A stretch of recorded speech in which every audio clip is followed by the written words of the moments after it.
America trusts her with its mornings. He walked in expecting sympathy, control, and a friendly stage.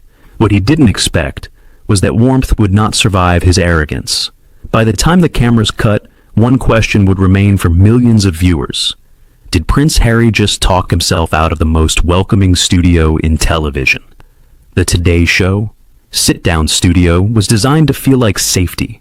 Soft cream armchairs faced each other across a low, round glass table. A deep blue tray rested at the center, reflecting the warm overhead lights like quiet water. Behind them, pale wooden shelves displayed neatly arranged vases, framed line art, and trailing green plants that softened every hard line in the room. Two slim broadcast microphones hovered between the chairs, angled carefully to catch even the gentlest breath. It was the kind of set meant to disarm hostility before it ever had a chance to appear. Hoda Kotb sat on the right, dressed in a light gray blazer over a white blouse, her wide-legged denim resting casually over crossed legs.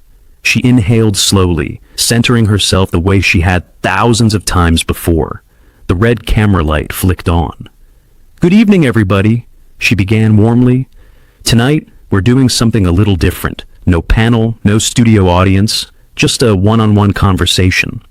Her eyes turned to the man seated opposite her. "Joining me is Prince Harry, Duke of Sussex, veteran, father, advocate, and someone whose life has been followed by the world since the moment he was born."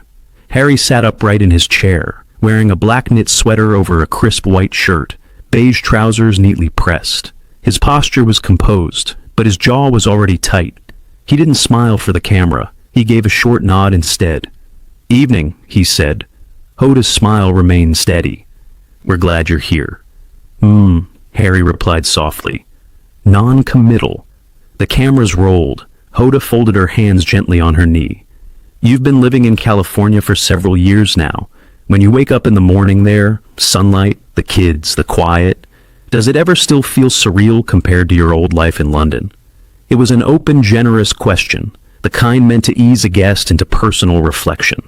Harry let out a short breath through his nose. "Surreal?" he repeated. "No, it feels normal. Finally." Hoda nodded. "Finally normal." "Yes," he said, "because for the first time, I'm not waking up to an institution managing my every movement." His tone was calm, but edged. Hoda stayed gentle. "Do you miss any part of that old structure?" Harry's eyes flicked to her, then away. "People romanticize it," he said. "That's usually a sign they've never lived inside it." Hoda smiled politely. "That's fair. But many people watching tonight grew up feeling connected to that world through you." Harry's lips pressed together. Connection through a screen isn't connection. The words landed flat and cold in the warm room. Hoda adjusted slightly in her seat, but kept her tone soft. "Still, they cared about you. They watched you grow up."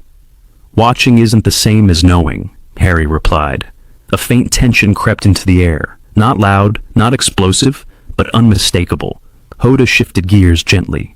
"You've spoken a lot about freedom since stepping back from royal duties. What does freedom actually look like for you now?" "Day to day." Harry leaned back. "It looks like not asking permission to be myself," he said. "It looks like not having every mistake turned into a global headline before I'm even allowed to understand it myself." Hoda nodded empathetically. "That sounds exhausting." "It was," Harry corrected. "Past tense." She smiled. "So, you feel lighter now?" He shrugged. "Lighter isn't the word. More armored." That answer gave Hoda a brief pause. "Armored against what?" she asked. Harry's eyes tightened slightly. "The same forces that still try to define me." Hoda kept the warmth in her voice. "You mean the press?" "Among others." She waited, giving him space to expand. He didn't. "All right," she said after a beat. "Let's talk about family for a moment. You and Meghan have been very intentional about keeping your children out of the spotlight." Harry cut in immediately. "Because it's none of anyone's business." The interruption was sharp. Hoda blinked once, surprised, but recovered quickly. "Of course. I only meant—" "People always only mean something when it suits their curiosity," Harry said coolly. Privacy isn't a discussion topic for me. The temperature in the room dipped. Hoda responded gently. I understand protecting your children. As a mother, I truly do. Harry glanced at her. His look was unreadable. Then respect that line, he said. She nodded. I will. A quiet moment passed. Hoda tried again from safer ground. You've built a new life here, new work, new causes. What feels most meaningful to you now? Harry didn't hesitate. Not being defined by a crown I never chose, he said. Hoda smiled softly. But you did carry that role for a long time. Yes, he replied, and I paid for it. The tension was now audible, not in raised voices, but in shortened breaths and careful phrasing. Hoda leaned forward slightly. Do you ever worry that anger becomes a weight of its own? For the first time, Harry's expression sharpened into irritation. You keep framing this as anger, he said. It's clarity. Clarity can still carry pain, Hoda replied softly. Harry gave a thin smile. Pain doesn't go away just because someone on television finds the right vocabulary for it. The words were polite. The tone was not. Hoda exhaled slowly, but kept her composure. I'm not here to label your feelings, she said. I'm here to understand them. Harry met her gaze. Understanding requires people to stop projecting, he said. A producer behind the camera shifted uneasily. Hoda chose her next question with careful precision. Let's talk about your role as a public advocate. Mental health, veterans, humanitarian work. Harry tilted his head. Here it comes. Hoda paused. What do you mean? The pivot, he said. From human being to brand asset. Her smile tightened but did not disappear. I'm asking about work that matters to you. And I'm telling you that the way you're framing it reduces it, Harry replied. The room fell quiet. Hoda held his gaze steadily. Harry, I'm trying to meet you where you are. And I'm telling you, you're still looking at me through everyone else's filter, he said. For the first time since the interview began, Hoda's expression flickered, just slightly. All right, she said evenly. Let's take a breath. Harry didn't. The silence that followed was no longer comfortable. It was watchful, and it was clear to everyone in the room. The warmth of the set was no longer reaching the guest. The studio lights remained warm. The chairs didn't move. The set still looked like a safe place, but the air no longer felt safe. Hoda folded her hands together gently, her posture still open, still welcoming, even as the tension settled quietly between them. All right, she said calmly. You've spoken about defining your own identity outside the monarchy. Let's talk about your marriage for a moment. Many people see you and Meghan as a united front through everything. How would you describe your partnership today? Harry exhaled slowly through his nose. Predictable, he muttered. Hoda blinked. Predictable in what sense? In the sense that people reduce everything we do to speculation, Harry said. It's tiring. I meant emotionally, Hoda clarified softly. As a couple, as partners. Harry glanced at her, then leaned back in his chair. We don't perform our relationship for public digestion, he said. That phase of my life is over. Hoda nodded. Of course, but you've shared parts of your story publicly before. And people twisted it, he replied flatly. So no, I'm not interested in giving the world more material. Hoda paused briefly, then tried again. You've become a father twice over. How has that changed you? Harry's jaw tightened.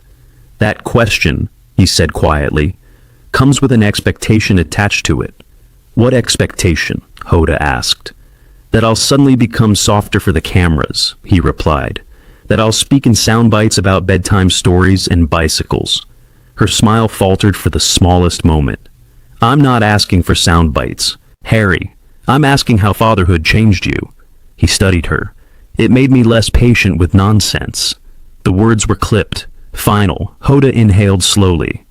A lot of parents watching tonight would understand that, she said. But some also see you as someone who carries generational trauma. Do you ever think about what part of that your children inherit emotionally? For a brief second, Harry's eyes flashed. I reject that entire framing, he said. My children do not inherit trauma. They inherit freedom. Hoda softened her tone further. Freedom doesn't cancel history. It just redefines it. Harry scoffed quietly. That sounds like something said from a very comfortable distance. The comment stung. It was subtle, but unmistakably dismissive. Hoda adjusted in her seat, keeping her voice gentle. I'm not claiming to share your experience. I'm asking so that others might understand it better. Others already think they understand it, Harry snapped. That's the problem. The microphones caught the sharpness in his breath. A producer behind the camera shifted nervously. Hoda maintained eye contact. Harry, she said quietly, every question I'm asking tonight is coming from a place of good faith. He tilted his head. Good faith doesn't always mean good outcome. A silence followed, then Hoda tried another direction. You've spoken openly about your relationship with your brother in the past. Time has passed since then. Do you ever imagine reconciliation? Harry laughed once, short and hollow.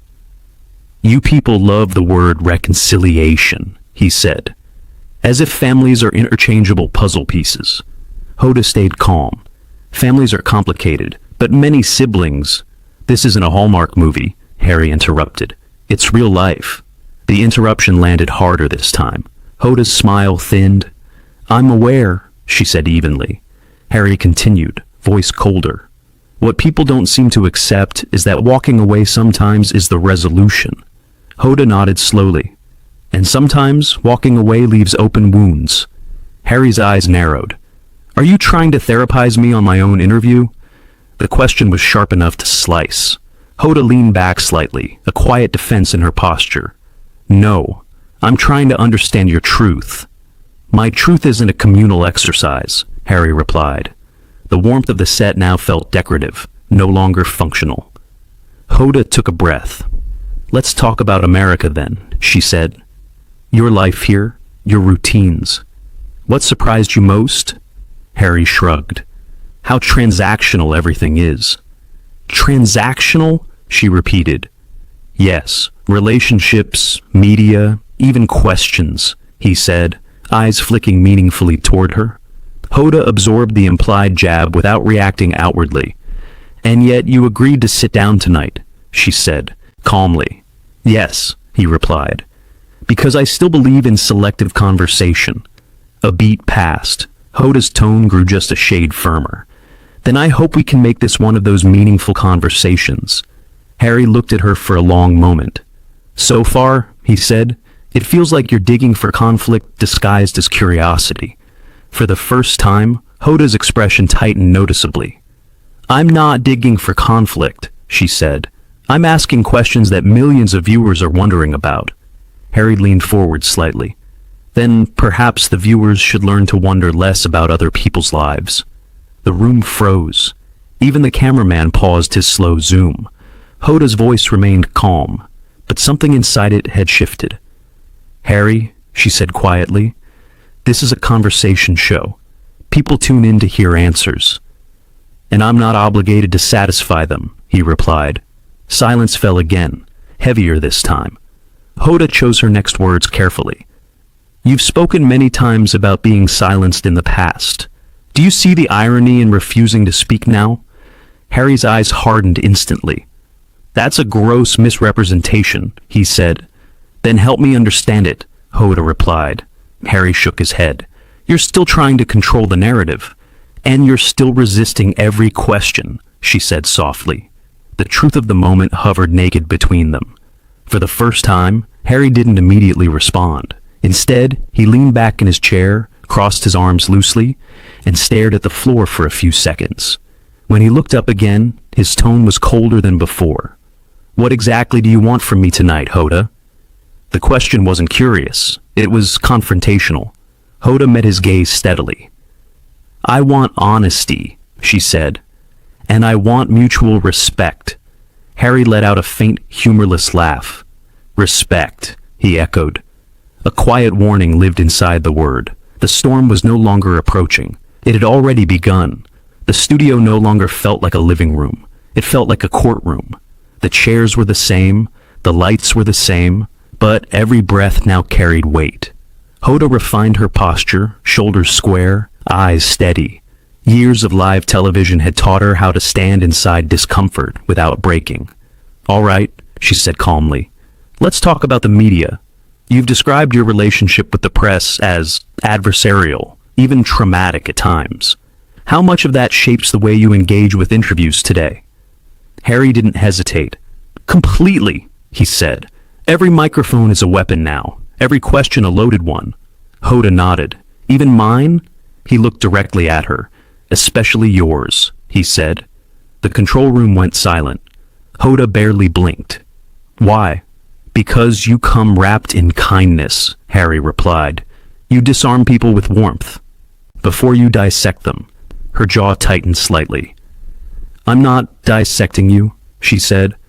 I'm giving you space to explain your perspective. Harry let out a slow breath. Perspective is a privilege, he answered, and media has never extended it fairly to my family. Your mother is part of that history, Hoda said gently, and many viewers still connect you to her story. Do you feel that connection too? The temperature dropped instantly. Harry's eyes hardened. My mother is not a media reference point, he said sharply. She's not a legacy device. I didn't mean... You never mean it, he interrupted. That's always the excuse. Hoda held her ground. People see parallels. I ask because tragedy sells, Harry snapped. The words hung heavily in the air. Hoda absorbed the blow, then spoke with controlled firmness. I've interviewed war victims, grieving parents, survivors of violence. I don't trade in tragedy for ratings. Harry leaned forward. Whether you intend to or not, you benefit from it. The statement was no longer defensive. It was accusatory. Hoda exhaled slowly. This was meant to be a conversation, she said, not an indictment. Harry scoffed lightly. Then stop interrogating my past like it belongs to you. A soft intake of breath escaped Hoda before she could stop it. She recovered quickly. Harry, I need to be very clear, she said. I'm not here as your adversary. Then stop positioning yourself like one. Her voice tightened just a fraction. I'm doing my job. He tilted his head. Some jobs cause damage.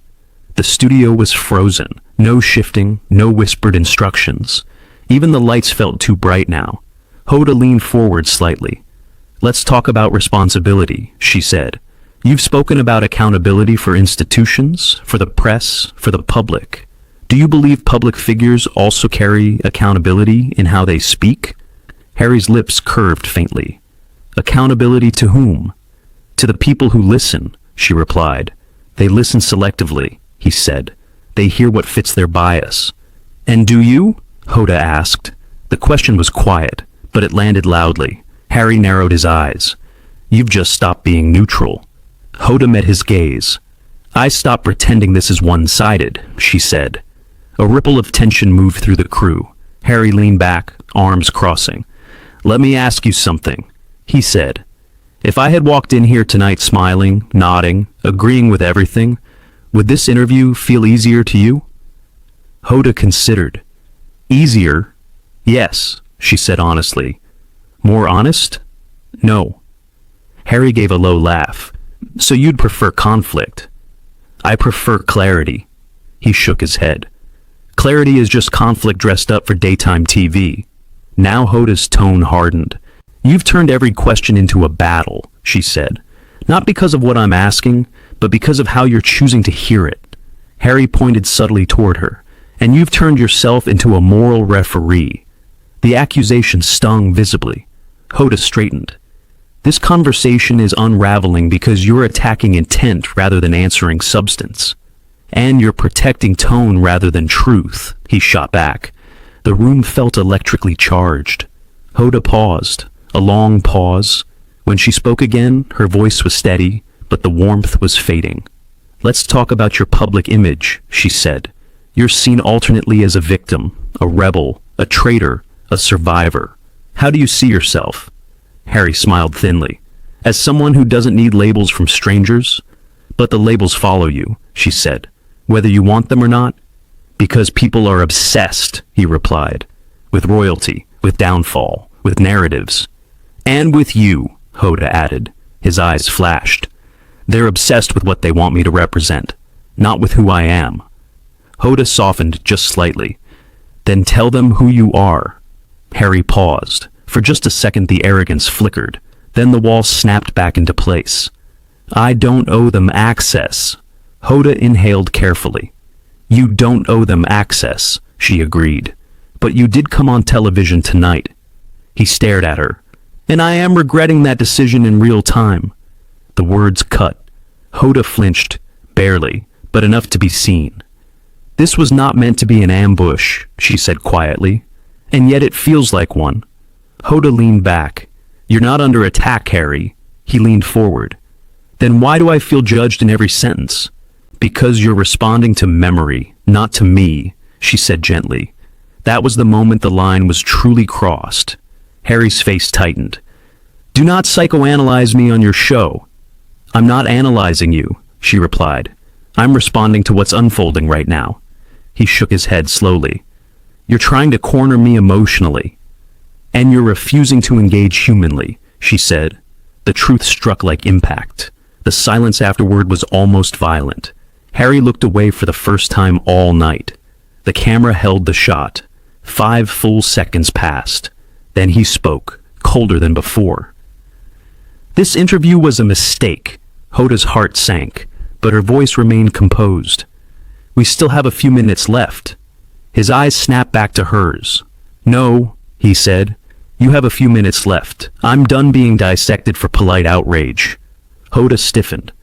Harry, walking away from a question isn't strength.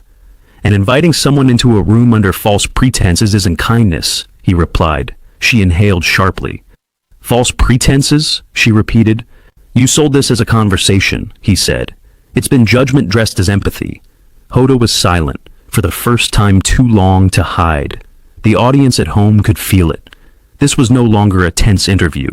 This was a collapse. And everyone knew what comes after collapse. The ending. The studio felt like it was holding its breath. Harry sat rigid in his chair, arms crossed, jaw set. The softness that Hoda had brought into the room at the beginning of the evening was gone now, replaced by a still, unblinking calm that only came when someone had reached the end of their patience. We're here, Hoda said quietly. Whether you like it or not. The cameras are still on, the viewers are still watching, and the way you speak right now will be what they remember. Harry let out a sharp, humorless laugh. Good, he replied. Let them remember it accurately for once. Hoda studied him for a long second. Then she chose the final ground. Let's talk about your brother.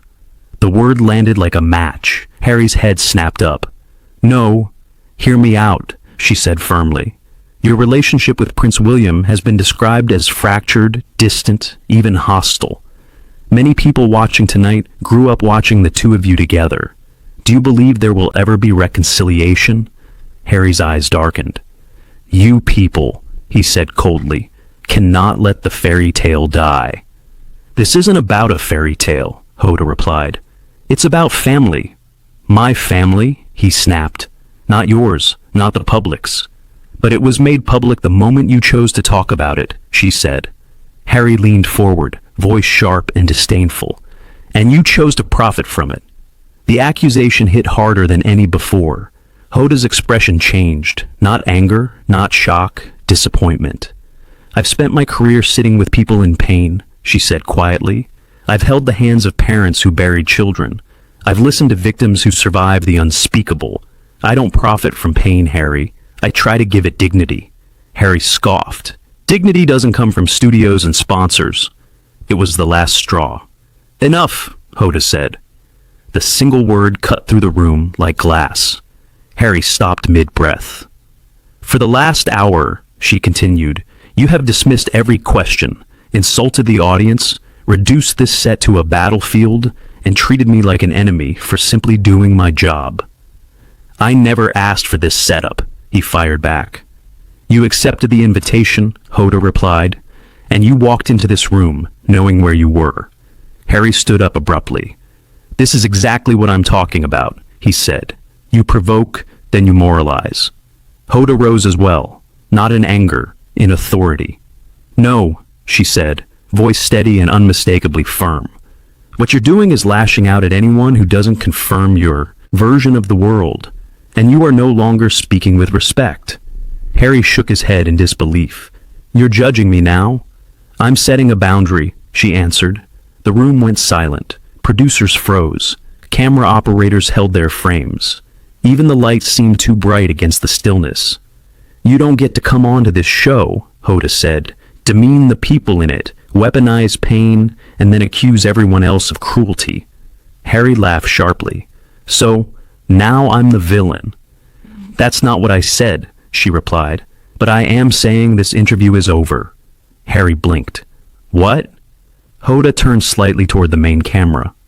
For our viewers at home, she said, voice perfectly controlled, we strive to create space for honest conversation without hostility.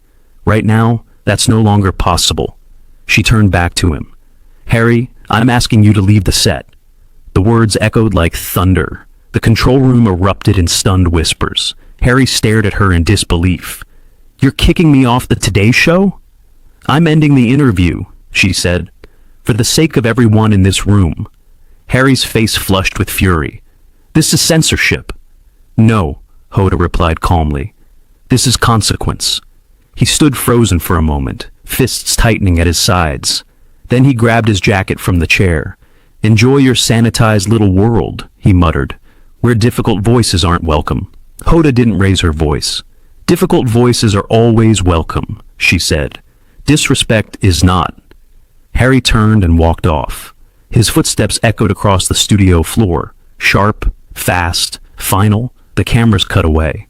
The audience at home saw only the aftermath. Hoda standing alone between two empty chairs. She lowered herself slowly back into her seat. For a moment, she said nothing. Then she looked into the camera, eyes steady but visibly shaken. Sometimes, she said softly, conversation requires more than words. It requires willingness. She paused. We'll be right back. Fade to black. If this confrontation left you stunned, you're not alone. Like if you felt the tension. Subscribe for more real-time showdowns. Comment below. Was Hoda right to end the interview?